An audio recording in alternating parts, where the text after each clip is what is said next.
जय माता दी। आप सभी को नवरात्रि व्रत की हार्दिक शुभकामनाएं। आप सभी का एक बार फिर से स्वागत करती हूं आपकी अपनी channel Saanvi vlogs life of housewife में। नवरात्रि के पावन अवसर पर आज मैं लेकर आई हूं नवरात्रि के चौथे दिन की कथा और पूजन विधि। आज हम दुर्गा माँ के चौथे स्वरूप माँ कुष्मांडा की आराधना करेंगे। तो आइए सुनते हैं माता की कथा और पूजा विधि। प्राचीन काल की बात है, जब कुछ भी नहीं था, न सूर्य, न चंद्रमा, न आकाश, न पृथ्वी, केवल चारों ओर अंधकार और शून्यता थी। उस समय केवल एक आदि शक्ति ही विद्यमान थी। उस समय न कोई दिशा थी, न आकाश, न पृथ्वी, न कोई जीव जंतु और न ही कोई गति। उस समय केवल जो शक्ति विद्यमान थी वो थी आदि शक्ति माँ दुर्गा। माँ ने अपनी हल्की मंद मुस्कान से ब्रह्मांड की कल्पना की। तब उनके मुख से निकली हुई दिव्य ऊर्जा से चारों ओर प्रकाश फैल गया। उसी प्रकाश से सूर्य, ग्रह, नक्षत्र, आकाश, पृथ्वी और जीवों की उत्पत्ति हुई। इसी कारण इन्हें कुष्मांडा कहा गया, जिसमें कु का मतलब होता है छोटा, ऊष्मा यानी ऊर्जा और ताप, अंड का मतलब होता है ब्रह्मांड। यानी माता ने अपनी सूक्ष्म मुस्कान और ऊर्जा से इस ब्रह्मांड रूपी अंड का निर्माण किया। माँ कुष्मांडा की 8 भुजाएं हैं, इसलिए इन्हें अष्टभुजा देवी भी कहा जाता है। इनके हाथों में अमृत, कलश, गदा, धनुष, बाण, चक्र, कमल, माला और कमंडल सुशोभित रहते हैं। माता का वाहन सिंह है। माँ कुष्मांडा ने समस्त सृष्टि के छोटे से विशाल ब्रह्मांडीय अंड को जन्म दिया। यह समस्त ऊर्जा, समस्त प्रकाश, समस्त गर्मी और समस्त जीवन का स्रोत है। इन्हें मुस्कुराती हुई माता भी कहा जाता है। इन्हें बस मुस्कुराना होता है। बाद में इन्होंने समस्त ब्रह्मांड की रचना की और अपनी शक्ति को सूर्य के मंडल में स्थापित किया, जिससे ब्रह्मांड को प्रकाश और ऊष्मा प्रदान करने के लिए सूर्य को शक्ति प्राप्त हुई। प्रकाश के स्रोत के रूप में माँ कुष्मांडा को सूर्य देव भगवान सूर्य का मार्गदर्शन करने वाली कहा जाता है।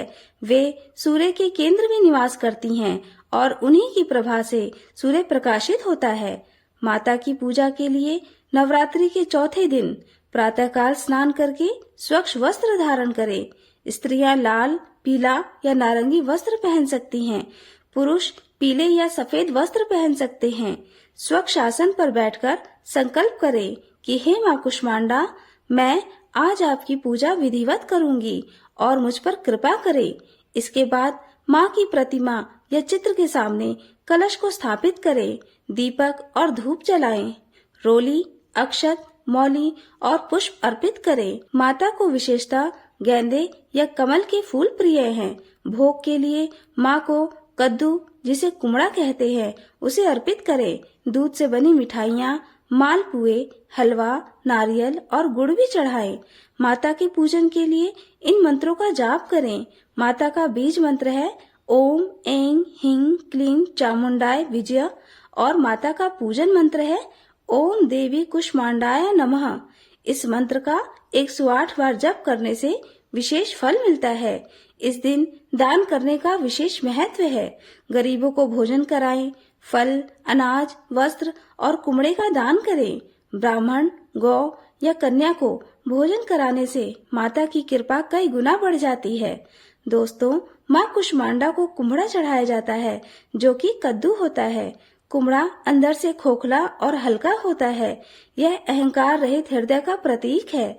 इसमें अनेक बीज होते हैं, जो कि संपन्नता और सृष्टि की वृद्धि का प्रतीक है। इसका उपयोग औषधि में भी होता है। यह स्वास्थ्य और आयु की वृद्धि का प्रतीक है।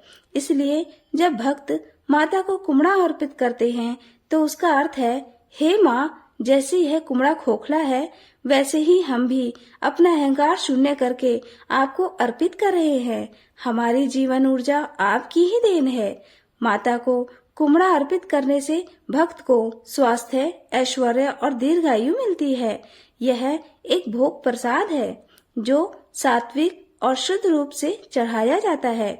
कुष्मांडा माँ की पूजा करने के लिए सभी रोग और भय नष्ट हो जाते हैं। जीवन में सुख, समृद्धि और शांति आती है। आत्मिक बल और तेज में वृद्धि होती है। भक्तों का हृदय प्रकाश और ऊर्जा से भर जाता है। यह आध्यात्मिक साधकों के लिए शुद्धि और तपस्या की देवी है, जो हमारे सभी कर्मों को शुद्ध करने के लिए ऊष्मा और प्रकाश देती है। तो यह भी चौथे नवरात्र की पूजा तिथि और कथा। आपको माँ कुष्मांडा की यह कथा कैसी लगी, कमेंट करके जरूर बताएं। कथा अच्छी लगी हो तो वीडियो को लाइक जरूर करें और चैनल को सब्सक्राइब करना बिल्कुल ना भूलें। आप सभी का बहुत बहुत धन्यवाद।